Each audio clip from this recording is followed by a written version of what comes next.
على كل شيء قدير برحمتك يا أرحم الراحمين. اللهم صل على محمد وعلى محمد. أعوذ بالله من الشيطان الرجيم. بسم الله الرحمن الرحيم. نحمدك اللهم يا من نور قلوبنا بأنوار المحبة العلوية وأكمل لنا ديننا بالولاية المرتضوية وأتم نعمته علينا بالهداية الحيدرية، ونصلي ونسلم على الخاتم لما سبق والفاتح لمن غلق والمعلن الحق بالحق حبيبك وحبيبنا أبي القاسم المصطفى محمد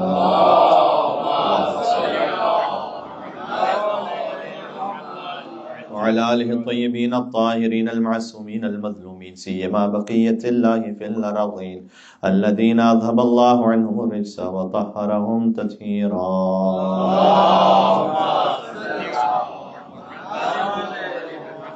رحمة الله على محبيهم واللعنة الدائمة على أعدائهم أجمعين. دعاء امام زمانہ عجل اللہ تعالی فرجہ الشریف. بسم اللہ الرحمن الرحیم. اللہم کن ولیک الحجۃ ابن الحسن صلواتک علیہ وعلی آبائہ فی هذه الساعة وفي كل ساعة وليا وحافظا وقائدا وناصرا ودليلا وعينا حتى تسكنه أرضك طوعا وتمتعه فيها طويلا.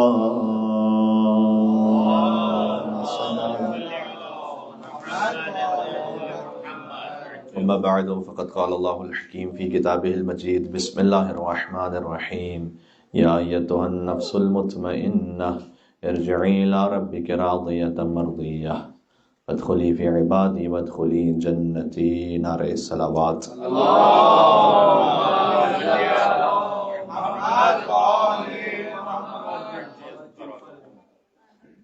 پابند ہے تقدیر فقط تیری رضا کی. جشن امام علی بن موسیٰ رضا علیہ السلام ہے.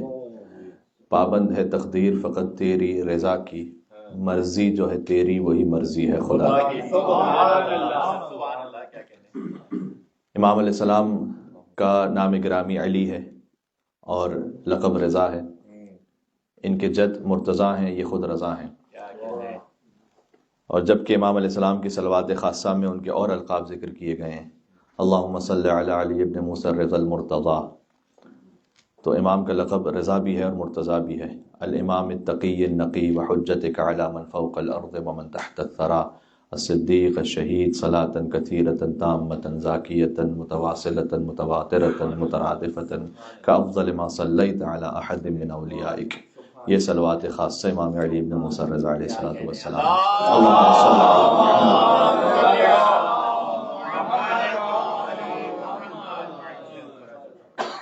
یعنی درود و سلام ہو ان پر کہ جو علی ابن موسیٰ رضا ہیں، مرتضیٰ ہیں، امام تقی و نقی ہیں اور حجت ہیں اللہ کی. حجتک علی من فوق الارض ومن تحت الثری. جو کچھ زمین و آسمان کے درمیان ہے، جو ساتوں آسمان سے نیچے اور زمین کے اوپر ہے، جو کچھ اس کے درمیان ہے یعنی پوری کائنات، اس پر آپ حجت ہیں اللہ کی. الامام التقی النقی وحجتک علی من فوق الارض ومن تحت الثری صدیق الشہید.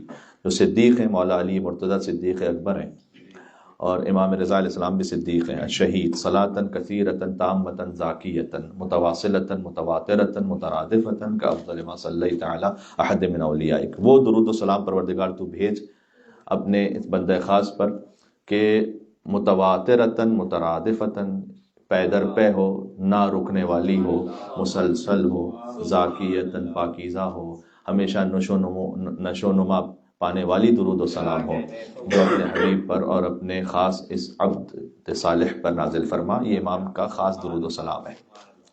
اور جب امام کی آمد سے 150 سال قبل حضور مکرم کے سامنے امام رضا علیہ السلام کا نام لیا گیا یا ان کا ذکر آتا تھا تو 3 مرتبہ حضور سرور کائنات نے امام رضا علیہ السلام کے لیے فرمایا صلی اللہ علیہ صلی اللہ علیہ صلی اللہ علیہ.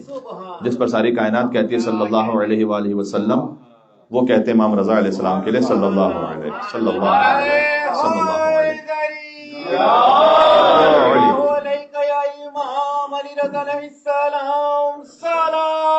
اللہم صلی علی محمد و علی محمد.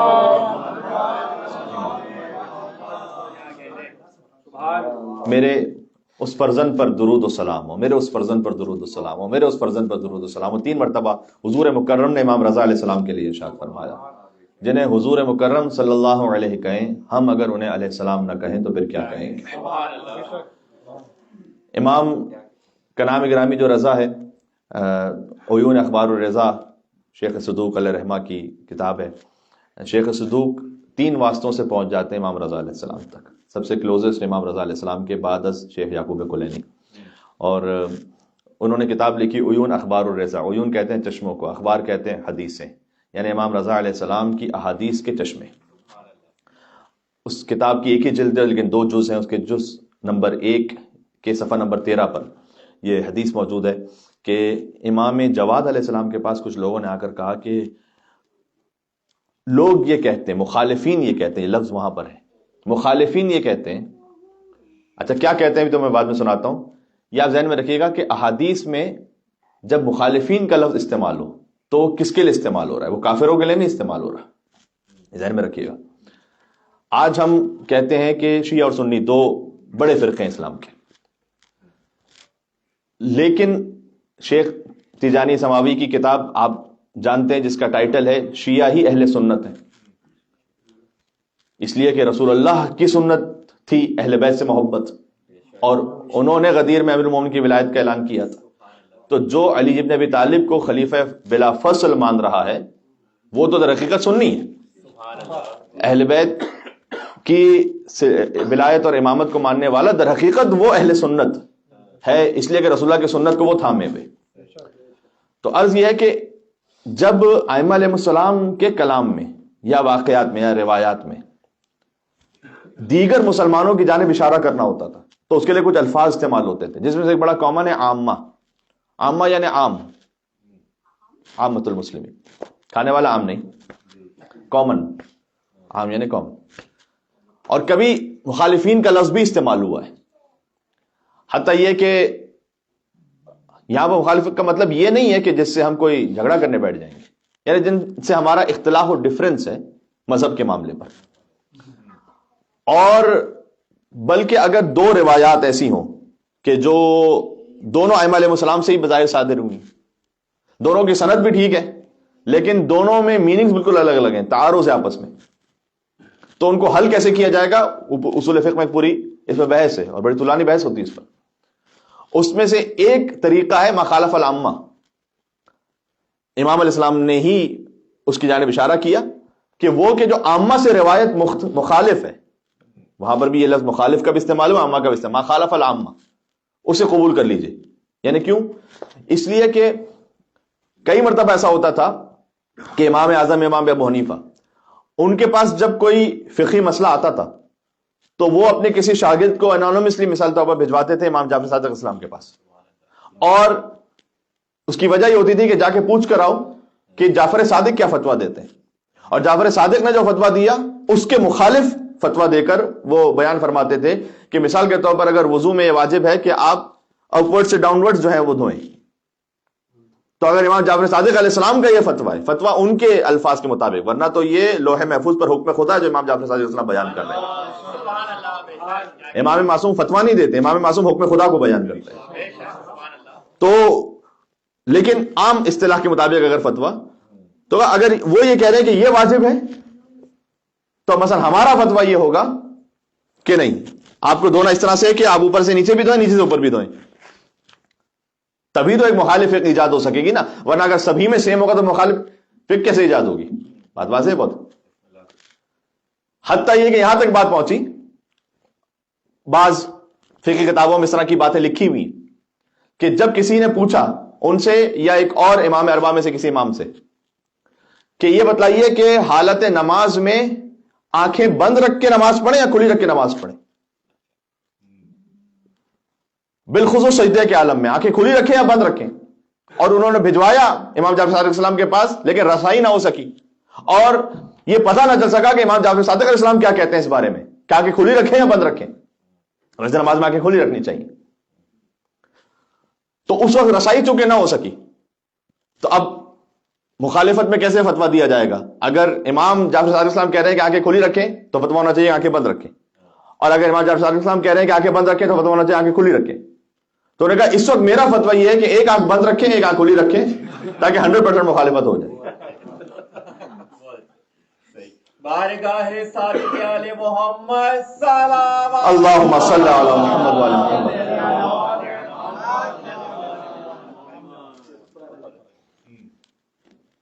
وہ ہے نا ایک دشمنی حیدر کہاں کہاں تک انسان کو لے جاتی ہے۔ یہ ساری بات کیوں اس وقت آ گئی موضوع پہ؟ وہ اس لیے کہ جب دو روایتیں بالکل ایسی ہوں کہ امام علیہ السلام سے آ رہی ہیں اور سند بھی دونوں کی ایسی ہے کہ جو دونوں کو ہم مسترد نہیں کر سکتے، ایک تو نا کہ ایک ضعیف سند ہے قوی سند ہے، آپ نے ضعیف کو رد کر دیا اور قوی کو لے لیا، لیکن اگر دونوں برابر سے سند ہے تو اس کے بہت سارے طریقے ہیں علاج کے۔ پہلے تو دیکھا جائے گا کہ جو ظاہر میں ہمیں اختلاف نظر آ رہا ہے وہ اختلاف ہے بھی یا نہیں دونوں روایتوں میں۔ ہو سکتا ہے مثلا ایک تقیہ کی روایت ہو اور ایک عام حالات کی ہو سکتا ہے مثال کے طور پر ایک سفر کی روایت ہو ایک حضر کی روایت ہو، تو پہلے تو دیکھا جائے گا کہ واقعی اختلاف ہے بھی یا نہیں۔ لیکن اگر تمام چیزوں کو دیکھنے کے بعد بھی اختلاف طے نہیں ہو پا رہا تو اس کا ایک طریقہ یہ ہے کہ آپ یہ دیکھ لیں کہ ان دونوں میں سے مخالف العامہ کون سی، عامہ سے مخالف کون سی، اس لیے کہ انہوں نے فتویٰ دیا ہوگا خلاف امام جعفر صادق اسلام، تو جب آپ اس کے خلاف کر دیں گے تو وہی فتویٰ ہو جائے گا کہ جو صادق علیہ محمد السلام نے کہا ہوگا۔ یہ ساری بات یہاں سے نکلی کہ امام جواد علیہ السلام سے پوچھا گیا کہ مولا مخالفین یہ کہتے ہیں، یہ میں لفظ مخالف کو سمجھا رہا تھا فقط، کہ جس سے مراد نان مسلمز نہیں ہیں، کچھ اور مسلمان ہیں، وہ یہ کہتے ہیں اچھا قولوا للناس حسنا، قرآن کا حکم ہے کہ لوگوں سے حسن سلوک کے ساتھ بات کرو، تو اگر کوئی یہ کہے کہ جناب آپ مخالف کہہ رہے ہیں تو پھر حسن سلوک کے ساتھ کیسے بات کریں گے؟ تو ہم نے کہا کہ یہاں پر اختلاف آئیڈیالوجی کا ہے، نہیں ہے کہ ہمیں کسی کے ساتھ کوئی کیوس کریٹ کرنا ہے۔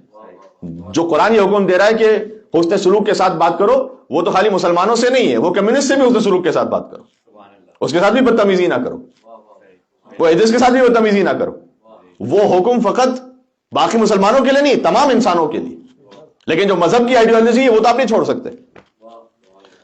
تو امام علیہ السلام سے پوچھا گیا، بات ابھی تک ایک ہی جملے پہلے جملے پہ رک گئی کہ مخالفین یہ کہتے ہیں کہ آپ کے بابا کو رضا اس لیے کہا گیا، امام کا لقب ہے رضا، رضا اس لیے کہا گیا کہ مامون نے چونکہ انہیں ولی عہدی کا عہدہ دیا اور انہوں نے قبول کر لیا تو مامون ان سے راضی ہو گیا۔ اب دیکھیں تاریخ کیسے ٹویسٹ ہوتی ہے، تو مامون نے آپ کو رضا کا لقب دیا۔ امام علیہ السلام نے جواب دیا کہ کذبوا واللہ وفجر، خدا کی قسم جھوٹ بولتے ہیں بلکہ فاسق و فاجر ہیں۔ تو کہا مولا پھر یہ بتلائیے گا کہ آپ کے بابا کو رضا کیوں کہا گیا؟ اب سنیے گا امام نے کیا وجہ بیان کی۔ امام نے کہا لأنہ رضی اللہ یا رضا للہ، دونوں طرح سے حدیث ہے، فی سمائہ و رضا لرسول اللہ والائمۃ من بعد فی ارضہ۔ میرے بابا کو رضا اس لیے کہا گیا کہ وہ آسمانوں پر اللہ کی رضا تھے اور زمین پر رسول اللہ کی رضا تھے۔ بات ہو رہی ہے، اس کے آپ امپلیکیشن دیکھیں تو بہت زیادہ ہے۔ جس سے اللہ راضی ہو اسی کو رضی اللہ تعالیٰ عنہ کہتے ہیں۔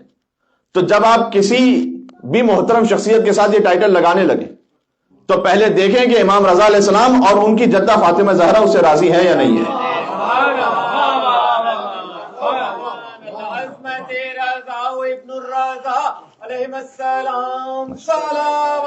اللہم صلی علی محمد وعلی محمد۔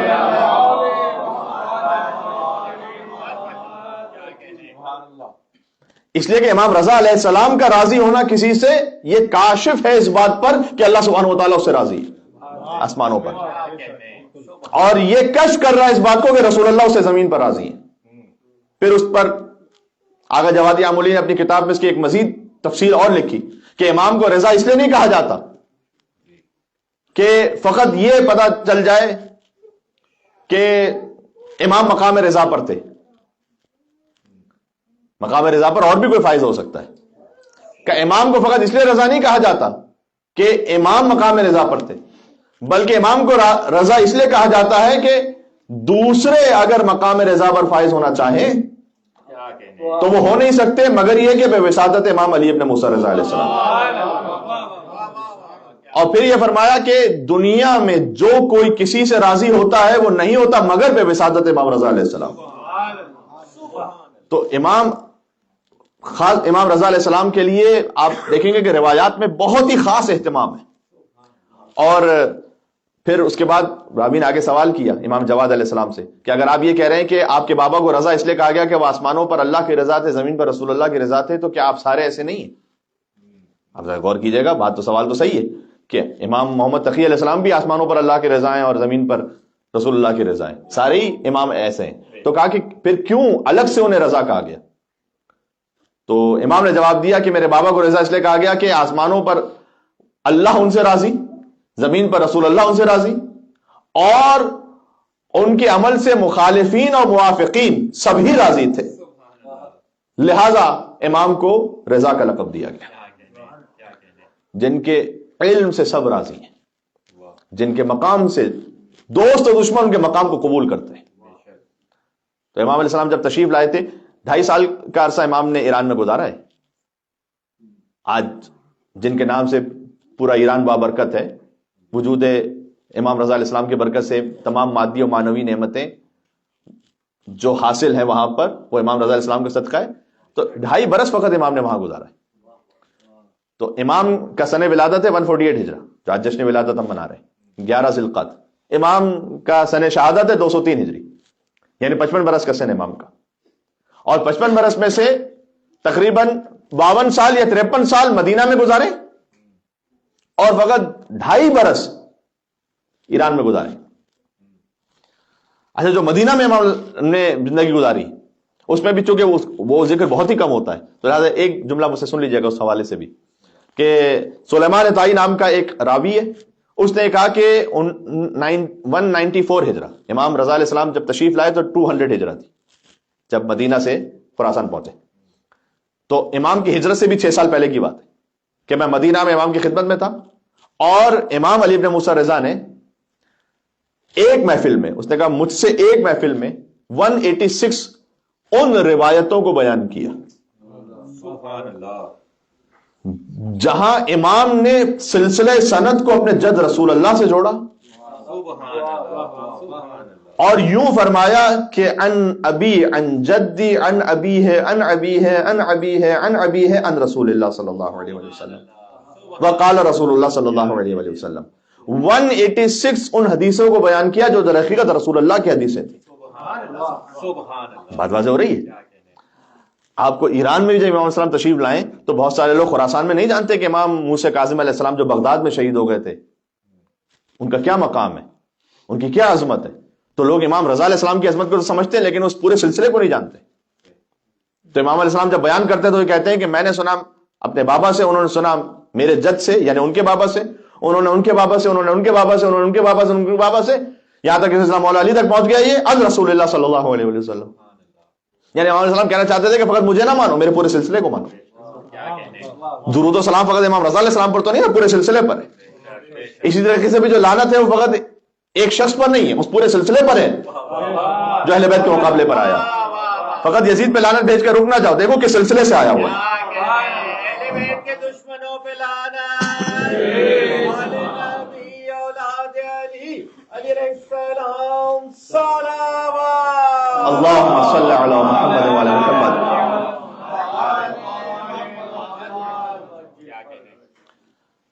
تو یہ خاص کچھ مصلحتیں تھیں امام رضا علیہ السلام کے کلام میں کہ جس انداز سے وہ اس پورے سلسلے کو ظاہر فرماتے تھے. اچھا، امام رضا علیہ السلام ان کے آپ احادیث واقعات میں دیکھیں تو اس بات کو بھی بہت واضح امام نے بیان کیا. بہت سارے ماشاءاللہ سادات یہاں تشریف فرمائے اور سادات کرام کا جو احترام ہے وہ احادیث سے ثابت ہے. فرمایا کہ اس نسبت کی خاطر احترام رکھو. اچھا احترام ہونا یہ ایک الگ بات ہے، لیکن خود وہ کہ جسے اللہ نے سیادت عطا کی اسے اس رسپانسبلٹی کو پورا کرنا یہ الگ بات ہے. تو یہ دونوں الگ الگ باتیں. احترام ہم نے کرنا ہے اس لیے کہ اس نسبت کا پاس رکھنا، لیکن اس احترام کی وجہ سے اس پر حلال حرام ساخت ہو گیا یہ کہیں نہیں حدیث میں، بلکہ بڑھ گیا. اچھا مثال کے طور پر خود امام کے بھائی، سگے بھائی، امام رضا علیہ السلام کے سگے بھائی جن کا نام ہے زید، جو زید النار کے نام سے مشہور ہے، اور وہ ڈائریکٹ اولاد ہے امام حسین کاظم علیہ السلام کی. آج تو جتنے بھی سادات ہیں وہ 14 سال کا فاصلہ ہے امام علیہ السلام سے، لیکن امام رضا علیہ السلام کے سگے بھائی یعنی ڈائریکٹ اولاد امام حسین کاظم السلام کی ڈائریکٹ اولاد زید. تو زید یہ بیان ان کے بارے میں کچھ شکایتیں ملی امام رضا علیہ السلام کو، بلکہ ایک معاملہ یہاں تک ہو گیا کہ کچھ لوگوں سے اختلاف کی وجہ سے زید النار نے مدینہ میں کچھ لوگوں کے گھر جلا دیے، اور مامون رشید کے سپاہیوں نے پکڑ کر امام رضا علیہ السلام کی خدمت میں پیش کیا کہ آپ کے بھائی ہیں یہ، سمجھائیے انہیں. تو امام علیہ السلام نے سخت ترین تنبیہ کرتے ہوئے کہا دیکھو وہ جو اللہ نے جہنم حرام رکھی ہے اولاد فاطمہ پر، ذاک الحسن والحسین، یہ حسن اور حسین علیہم السلام، یعنی حسن حسین کہہ کر امام نے ایک پیمانہ بتلا دیا کہ ان کے آبائے طاہرین اور ابنائے طیبین یہ ان کے لیے. اور پھر اس کے بعد امام السلام نے ایک بڑا منطقی قانون دیا کہ دیکھو اگر تم جو موسی کاظم کے بیٹے ہو اور اس خاطر سمجھنے لگے ہو کہ شریعت ساقط ہو گئی ہے تم پر، تو اگر موسی کاظم، یہ امام کا کلام پڑھ رہا ہوں میں، اگر موسی کاظم علیہ السلام تو اللہ کی اطاعت کر کے جنت تک پہنچے اور تم اللہ کی معصیت کر کے اسی جنت میں پہنچ جاؤ، تو پھر تم زیادہ کریم ہو موسی کاظم سے، پھر تو تمہارا مقام زیادہ ہو گیا موسی کاظم سے. اس لیے کہ جس جنت تک موسی کاظم اطاعت کے ذریعے پہنچے تو معصیت کے ساتھ پہنچ گئے. تو امام علیہ السلام نے ڈسون کیا، بات واضح. حتیٰ ایک امام کے قریبی صحابی جن کا نام ہے بزنتی امام علیہ السلام کے پاس مدینہ میں آئے، پتہ چلا امام مدینہ میں نہیں ہے. اچھا امام کہیں مدینہ کے اطراف میں ایک چھوٹا سا ویلیج تھا، اس میں گئے ہوئے تھے.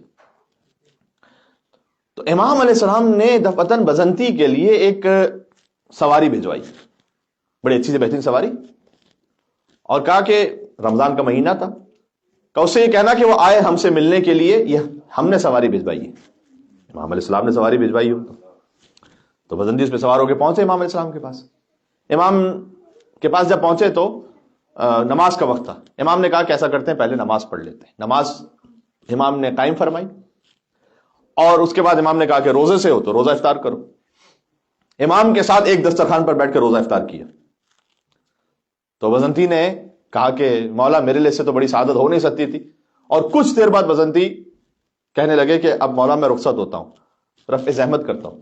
امام نے کہا کہ نہیں، کیوں جا رہے اس وقت، ایسا کرو کہ یہیں ہمارے ہی گھر میں آرام کرو. اور امام نے اپنے کچھ خادمین سے کہا کہ اس کے لیے رخت خواب بچھا دو.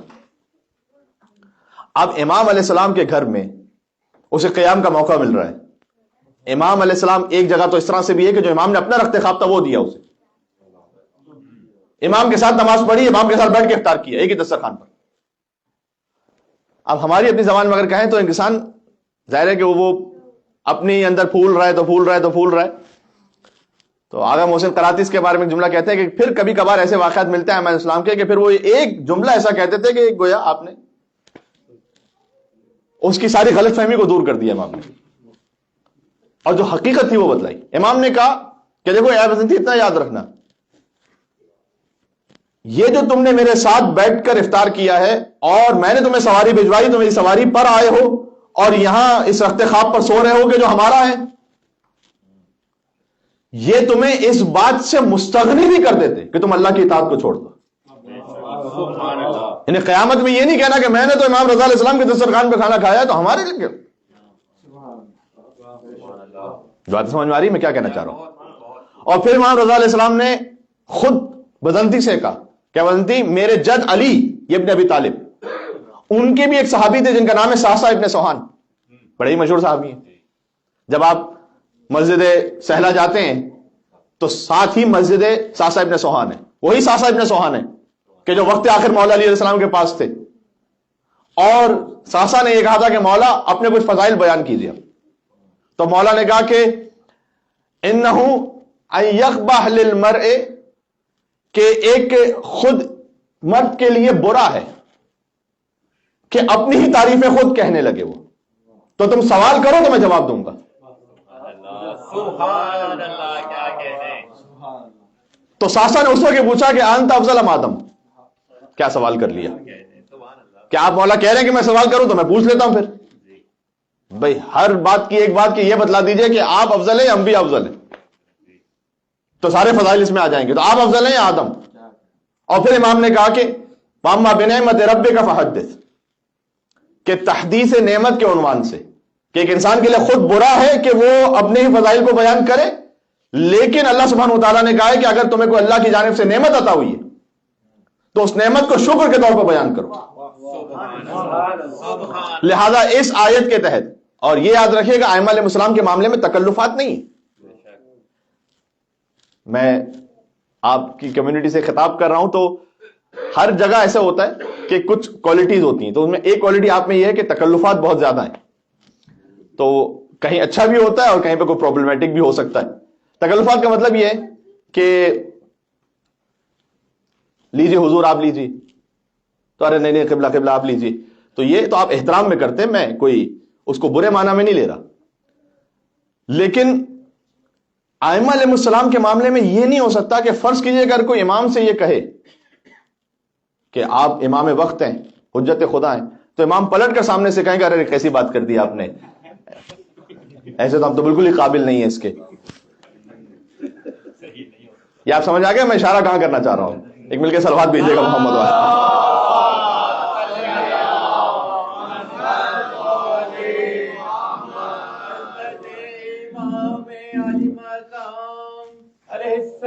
شکریہ۔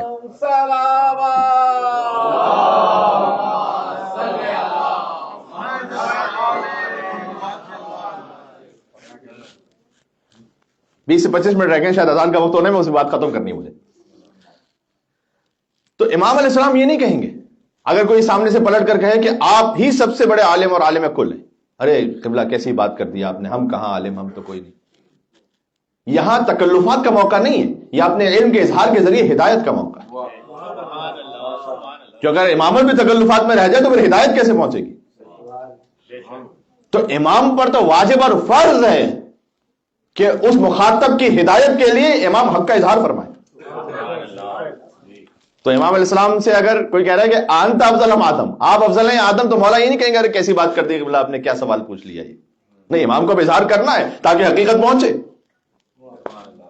تو پھر امام اسلام نے کہا کہ انا افضل اس لیے کہ آدم علیہ السلام پر پوری جنت حلال تھی اور فقط ایک لا تقربا هذه الشجرہ، اس درخت کے قریب نہ جانا، فقط اللہ نے کہا تھا کہ ایک درخت کے قریب نہ جانا جو گندم کا درخت تھا، اور پھر بھی آدم علیہ السلام سے ترک اولا ہو گیا اور وہ چلے گئے درخت کے قریب، اور مجھ پر اللہ نے گندم کو حرام نہیں کیا تھا، لیکن اللہ کے حرام نہ کرنے کے باوجود بھی علی نے ساری زندگی جو کی روٹی کھا کر گزارا گیا، علی اس درخت کے قریب نہیں گیا۔ تو یہ تو واقعہ پھر ایک اور تفصیلی ہو جائے گا، کیونکہ پھر پوچھا گیا کہ آپ افضل ہیں یا نوح علیہ السلام افضل ہے، تو پھر امام نے کہا کہ نوح کا جو بیٹا تھا، وہ نوح کا بیٹا وہ نوح کے اہل میں سے نہیں رہا، قرآن نے اس کا ذکر کیا انہ لیس من اہلک، لیکن جو اللہ نے مجھے بیٹے عطا کیے وہ سیدہ شباب اہل الجنہ ہے۔ تو یہ پوری روایت ساسا ابن سوہان کی کہ انہوں نے پوچھا آپ افضل ہیں ابراہیم علیہ السلام یا پھر موسیٰ علیہ السلام اور عیسیٰ علیہ السلام، اور آخر میں ایک نقل اس طرح سے بھی ہے کہ تمام جب مولا کہتے رہے کہ میں افضل اور میں افضل، اور وجہ بیان کرتے رہے، آخر میں پوچھ لیا ساسا ابن سوہان نے کہ انت افضل محمد صلی اللہ علیہ وآلہ وسلم، آپ افضل ہیں محمد صلی اللہ علیہ وآلہ وسلم؟ اور امام نے ہم نے پورے وجود سے اس بات کا اظہار بھی فرمایا تھا بار بار، اور یہاں جواب بھی دیا، کہا تم یہ پوچھتے ہو کہ میں افضل ہے، وہ انا عبد من عبید محمد۔ میں محمد کے بندوں میں سے ایک بندہ ہوں. سبحان اللہ. عبد غلام اللہم صلی علی محمد وعلی محمد.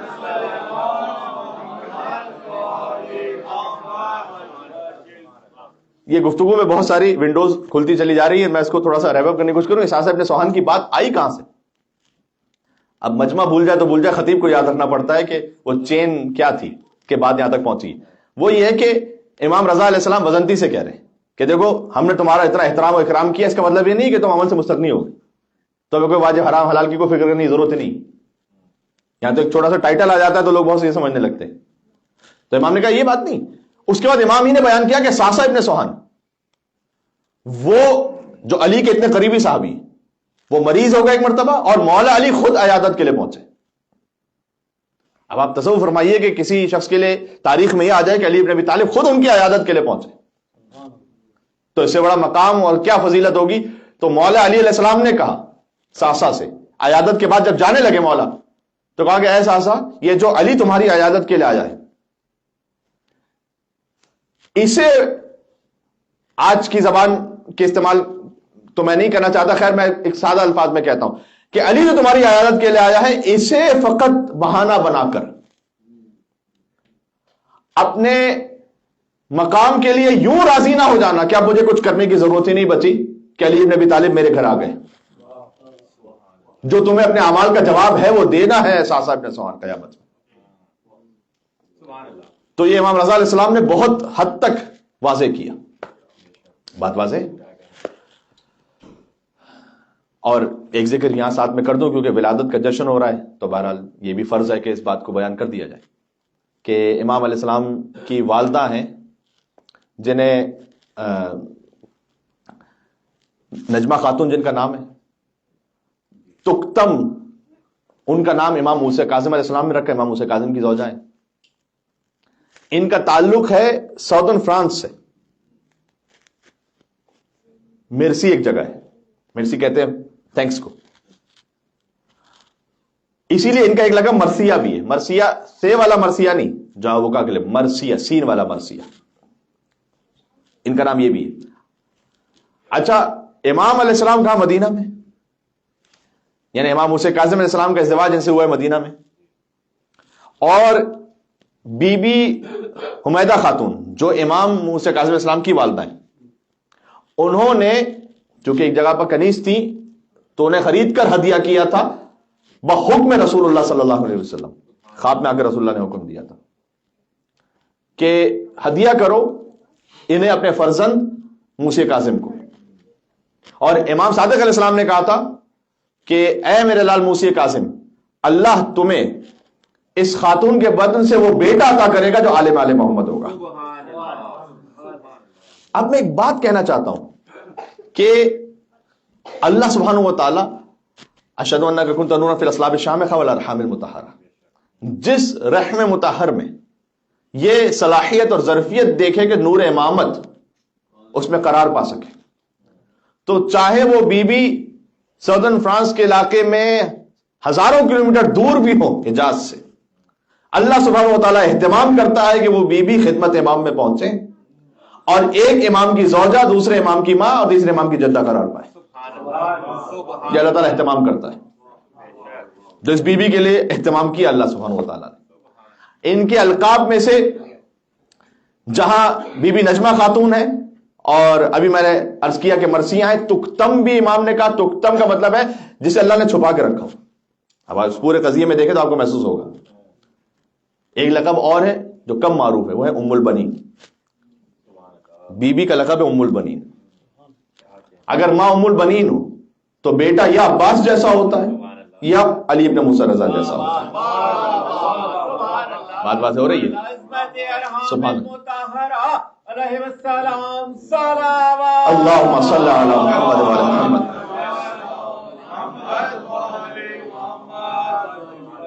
بالکل اختتام تک پہنچ گئی بات. جب امام رضا علیہ السلام کی ولادت ہو گئی تو پہلے تو بی بی کا نام ہے نجمہ خاتون اور تکتم. ولادت کے بعد نام رکھا طاہرہ. ولادت کے بعد کیا طہارت ہے ائمہ علیہ السلام کی ولادت میں؟ کہ جو والدہ ہوں وہ ان کی ولادت کے بعد طاہرہ قرار پائے. طاہرہ نام رکھا. اور اپنے زمانے کی عظیم الشان بیوی. تو اللہ سبحانہ و تعالیٰ جسے امامت کے لیے لائق اور اہل پائے کہ نسل امامت ان سے بڑھے. ایک روایت البتہ مصر کی بھی ہے کہ ان کا تعلق مصر سے ہے. ایک روایت یہ بھی ہے کہ ان کے گھر آبا و اجداد پہلے ہی سے مدینہ آ چکے تھے اور اس کے بعد یہیں پر ان کی ولادت ہوئی. تو بہرحال اللہ تعالیٰ نے اہتمام کیا کہ وہ خاندان کے جو بالکل ایک اور کانٹیننٹ میں رہتا ہے وہ پہنچے امام کی خدمت میں. اور اگر اللہ ظرفیت نہ دیکھے اور قابلیت نہ دیکھے تو خانواد رسالت میں بھی کوئی بی بی آ جائے تو اللہ اسے نسل رسالت کو آگے نہیں بڑھاتا. کہیں ایسا نہ ہو کہ کسی اور زوجہ سے اگر نسل رسالت آگے بڑھ جائے تو امامت کے پتہ نہیں کتنے دعوے دار کھڑے ہو جائیں. تو نسل جو آگے بڑھے گی وہ خدیجہ الکبریٰ کی بیٹی فاطمہ زہرا ہی سے آگے بڑھے گی بس, تاکہ امامت کا سلسلہ ایک ہی متعین رہے. بات واضح ہو رہی. تو یہ امام علیہ السلام کی ماں کی عظمت ہے.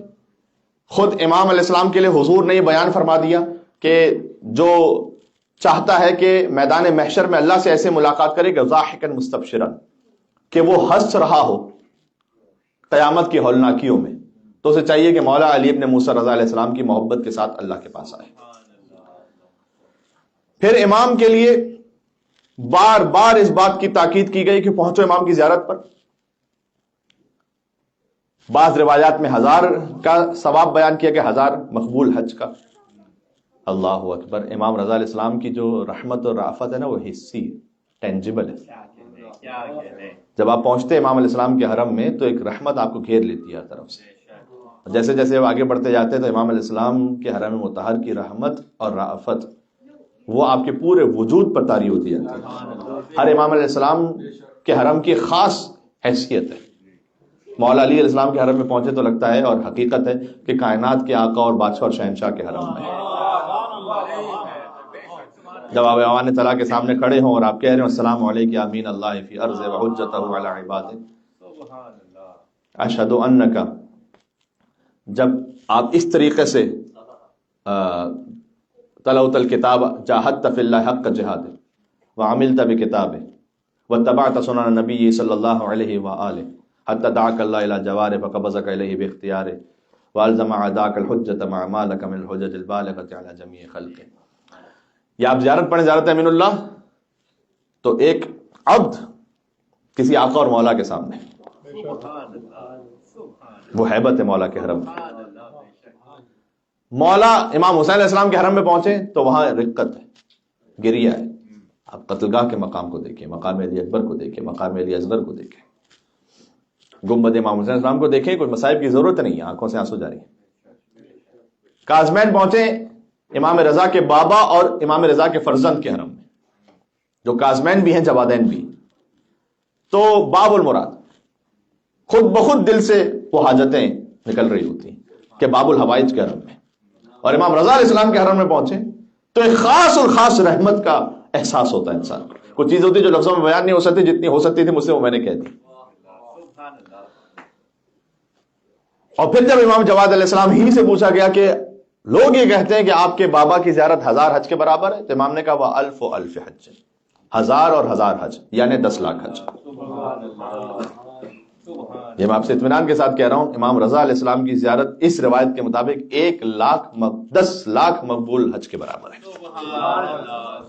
اب اگر کسی کو کوئی تعجب ہو تو میں ہو سکتا ہے کہ بہت سارے سننے والے ہیں تو ان میں سے کسی کے ذہن میں سوال ہے کہ ایک زیارت یہ 10 لاکھ حج کے برابر کیسے. یہ ایک حدیث سناتا ہوں.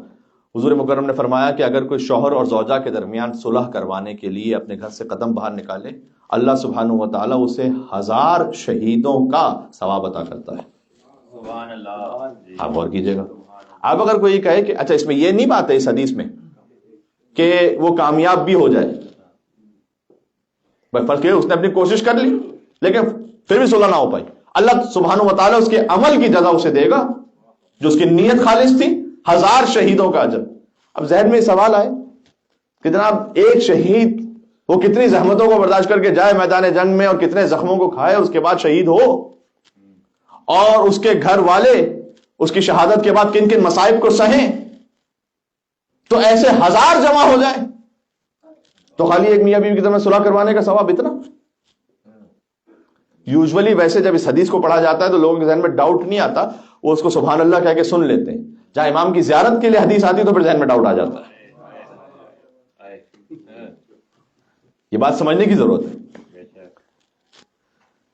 یہ اللہ تعالیٰ جانتا ہے اس نے کون سے عمل پر جتنا ثواب رکھا، اس میں کتنی حکمت ہے اس کی.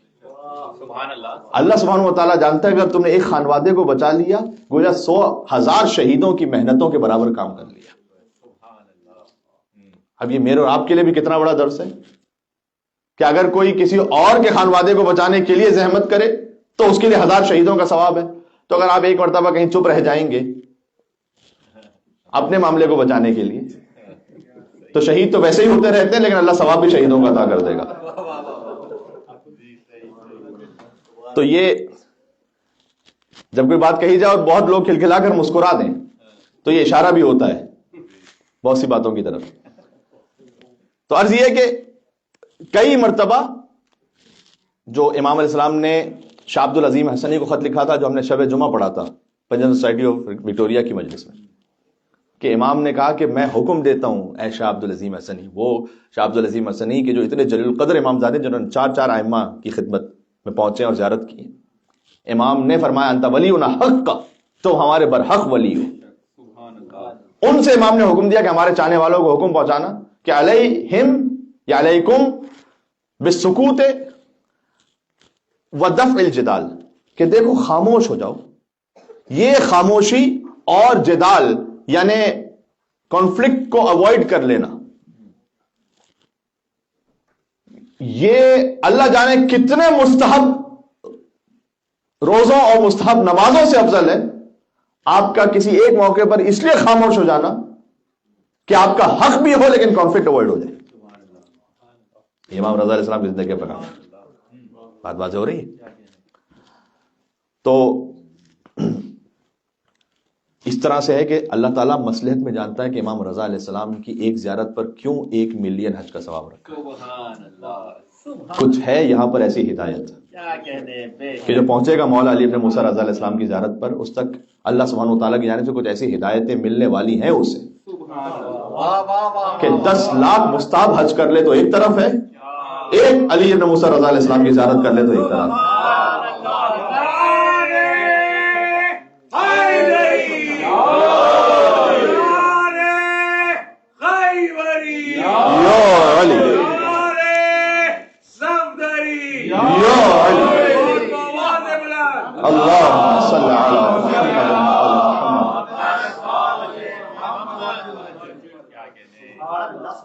بات واضح ہو رہی ہے. سبحان اللہ. یہ امام علیہ السلام کے ذکر کا معجزہ ہے کہ مشکل احادیث اور باتیں بھی بڑی سہل اور آسانی سے سمجھ میں آ جاتی ہیں.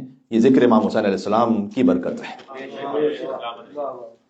تو وہ امام علیہ السلام کے جو اتنے رؤوف اور مہربان ہیں کہ آپ ائمہ کے واقعات، امام علیہ السلام کے واقعات میں آپ دیکھیے تو حتی جانوروں پر امام کا کرم، اور گزشتہ 30-35 سال کے واقعات جو قدیمی واقعات ہیں وہ تو ہیں، لیکن اس وقت جو حالیہ واقعات نریٹ ہوئے ہیں اور کتابوں میں موجود ہیں، مثلا حتی ایک کتے کا واقعہ موجود ہے. جب حرم اتنا ایکسپینڈ نہیں تھا تو ایک کتا آیا اور وہ امام کے حرم کے باہر بیٹھ کر امام کے گنبد کی طرف دیکھنے لگا.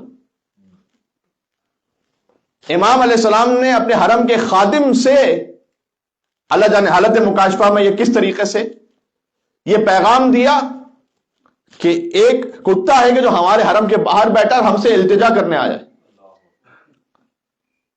کہ اے مولا اس وقت شدید سردی کی رات ہے اور میرے مالک نے مجھے گھر سے باہر نکال دیا ہے، تو آپ میرے مالک تک اگر اتنا پیغام پہنچا لیں کہ آج کی رات وہ مجھے اپنے گھر میں رکھ لیں اور اس کے بعد باہر نکال دیں، تو میں آپ سے التجا کرنے آیا ہوں. اچھا اب دیکھیے، یہ باتیں اسے سمجھ میں نہیں آئیں گی جو امام کی فقط فضیلت کا قائل ہے، یہ باتیں اسے سمجھ میں آئیں گی جو امام کی ولایت کا قائل ہے. یہ بات سمجھ میں آ رہی ہے میں کیا کہنا چاہ رہا ہوں؟ امام کی فضیلت کو مان لینے والے کو یہ باتیں سمجھ میں نہیں آئیں گی. فضیلت تو بہت سے مان لیتے ہیں، ولایت جو مانتا ہے سبحان اللہ. اسی لیے ائمہ علیہ السلام نے فرمایا کہ ان امرنا صعب مستصعب، یہ امر کا لفظ جہاں بھی استعمال ہو معمولاً روایت میں اس سے مراد ولایت ہے، کیونکہ امام رضا علیہ السلام نے خود فرمایا کہ رحم اللہ عبدا احیا امرنا، خدا رحم کرے اس بندے پر جو ہمارے امر کو زندہ کرتے ہیں۔ بات واضح ہو رہی ہے؟ ان مجلسوں کے ذریعے سے اگر امر ولایت اہل بیت زندہ ہو جائے، امام رضا علیہ السلام فرماتے ہیں کہ میں دعا کرتا ہوں اس کے لیے کہ اللہ اس پر رحمت نازل کرے۔ اور پھر امام نے یہ بھی فرمایا کہ امرنا صعب مستصعب، یہ یاد رکھو کہ ہماری ولایت کا جو امر ہے، بات ختم کرنے لگا ہوں، بالکل اختتام تک شاید 1 یا 2 منٹ رہ گئے، کہ ہماری ولایت کا جو امر ہے وہ مشکل بھی ہے، مستصعب، اور مشکل سے سمجھ میں آتا ہے۔ یہ 2 لفظ استعمال کیے، صعب مستصعب، ہے بھی مشکل اور مشکل سے قبول بھی کرتا ہے کوئی انسان، لا یتحملہ، اور یہ امر ولایت کو تحمل کر ہی نہیں سکتا الا ملک مقرب او نبی مرسل او عبد امتحن اللہ قلبہ للایمان۔ یہ امر ولایت کسی تک پہنچتا ہی نہیں ہے مگر یہ کہ وہ ملک مقرب ہو یا نبی مرسل ہو یا کوئی اللہ کا ایسا خاص بندہ ہو جس کے دل کا اللہ نے امتحان لے لیا ہمارے ایمان کے ذریعے سے۔ اللہ اکبر۔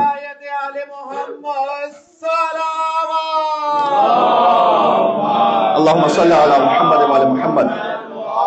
بات ختم ہو گئی عزیزوں۔ تو فقط فضائل کو مان لینا کافی نہیں ہے، ولایت کو کون مانتا ہے؟ یہ عارفن بحق امام کی زیارت میں کہ ثواب اسے ملے گا کہ جو امام کے حق کی معرفت کے ساتھ زیارت کرے۔ تو حق کے معرفت کیا ہے امام کا؟ جو واقع حق کے معرفت ہے وہ تو ہو ہی نہیں سکتا تھا، تو پھر کیوں کہا حدیث میں؟ وہ جب ممکن ہی نہیں ہمارے لیے، تو پھر اس کی خود وضاحت کیا ہے علیہ السلام نے کہ مفترض الطاعہ سمجھو نے، یعنی اگر تم نے اتنا سمجھ لیا کہ رسول اللہ کے بعد جن کی اطاعت واجب ہے وہ یہ 12 ہیں، یہ ان کی معرفت کا حق ادا کر دیا اپنی انسانی سطح پر۔ جب اسے سمجھتے ہوئے زیارت کرو تو پھر وہ ثواب ہے کہ ایک زیارت 10 لاکھ حج کے برابر ہے، ہر ایک کے لیے وہ ثواب نہیں ہے۔ بات سے بات نکلتی چلی جائے گی لیکن وقت تمام ہو گیا۔ بہرحال کہ اس لیے کہ جو امام رضا علیہ السلام کو امام سمجھتے ہوئے زیارت کرنے والا ہے وہ اس بات کی ضمانت ہے کہ وہ شیعہ اثنا عشری ہے، اثنا عشری ہے، یہ بات ذہن میں رکھیے گا۔ یہ جو کربلا نجف جا چکے وہ سمجھ پائیں گے میں کیا کہنا چاہ رہا ہوں۔ یہ معاملہ مولا علی کی زیارت میں نہیں ہے کہ جو مولا علی کی زیارت پر آیا ہے وہ یقیناً اثنا عشری ہوگا۔ دیکھیں نجات اسے ملے گی کہ جو 12 کا ماننے والا ہو، اس لیے کہ حدیث میں آیا کہ اگر ہمارے ایک کا بھی انکار کر دو ایسا سب کا انکار کر دیا۔ جو امام حسین علیہ السلام کی زیارت پر آنے والا ہے وہ لازمی نہیں ہے کہ وہ امام مہدی تک ماننے والا ہے، ہو سکتا ہے کوئی امام جعفر صادق علیہ السلام تک ماننے والا ہو، بعد میں جدا ہو جائے راستے اس کے، کاش بات پہنچ سکے۔ لیکن امام رضا علیہ السلام کو جو امام ماننے والا ہے وہ آپ کو کوئی ایسا نہیں ملے گا کہ شاید 9ویں امام کو پتہ نہیں مانتا ہو کہ نہ مانتا ہو، نو، پتہ نہیں 10ویں امام کو جو امام رضا کو امام ماننے والا ہے وہ امام مہدی تک امام ماننے والا ہے۔ اس ایک جملے کو سمجھانے کے لیے 1 گھنٹے کی تقریر چاہیے جو اس وقت نہیں بالکل، لیکن جو پورے تاریخی طور پر حالات ہیں اس کے مطابق امام رضا علیہ السلام کے بعد شیعوں کا کوئی ایسا فرقہ بنا نہیں، آج وجود نہیں رکھتا کہ جو امام رضا کو امام مانتا ہو لیکن امام منتخب کو امام نہ مانتا ہو، آج وجود نہیں رکھتا وہ فرقہ سے۔ بات واضح ہو رہی ہے؟ سبحان اللہ۔ اس سے ایک اور نتیجہ بھی تو مجھے لینے دیں، دیکھیں ہر جشن کی ایک خاص بات ہوتی ہے، 13 رجب کی ایک عجب شان ہے، 3 شعبان المعظم کی ایک الگ مسرت ہے، لیکن 11 ذی القعدۃ الحرام کے جشن کی خصوصیت یہ ہے کہ جو جشن امام رضا علیہ السلام میں بیٹھا ہوا ہے وہ خود اس بات کا اعلان ہے کہ وہ 12 امامی شیعہ بیٹھا ہوا ہے۔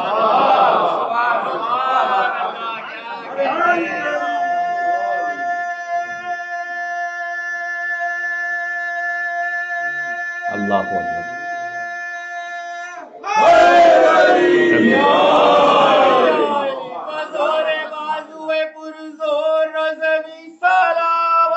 اللہم صلی علی محمد وعلی محمد۔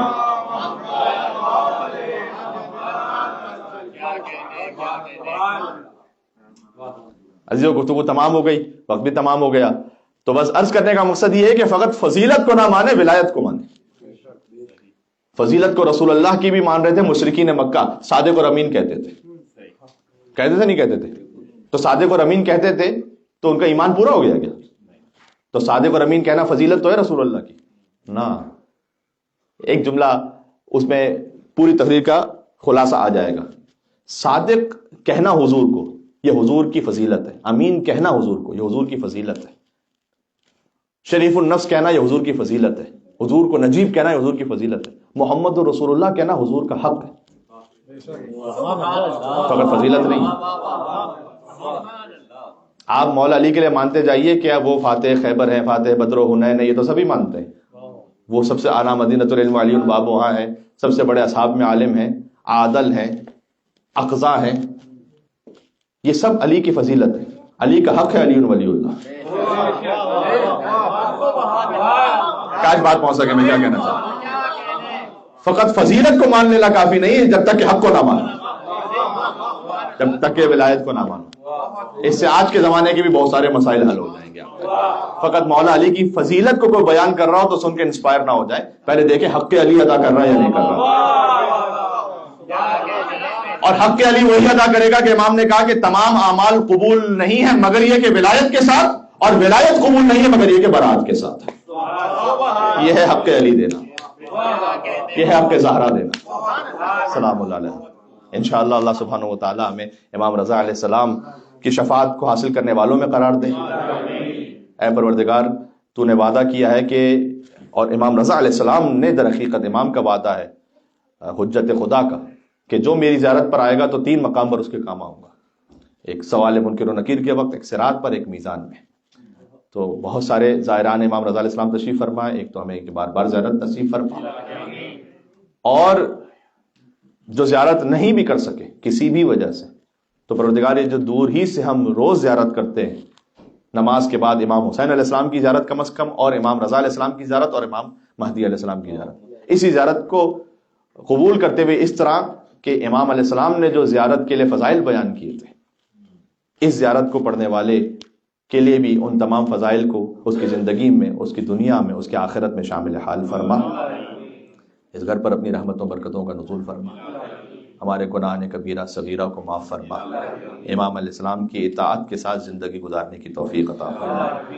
یا ابا الحسن یا علی ابن موسیٰ ایھا الرضا یا ابن رسول اللہ یا حجت اللہ علی خلقہ یا سیدنا و مولانا انا توجہنا واستشفعنا وتوسلنا بك إلى الله وقدمناك بين يدي حاجاتنا يا وجيها عند الله اشفع لنا يا وجيها عند الله اشفع لنا عند الله. اللهم صل على محمد وآل محمد وعجل فرجهم. بار دیگر نعرہ السلام.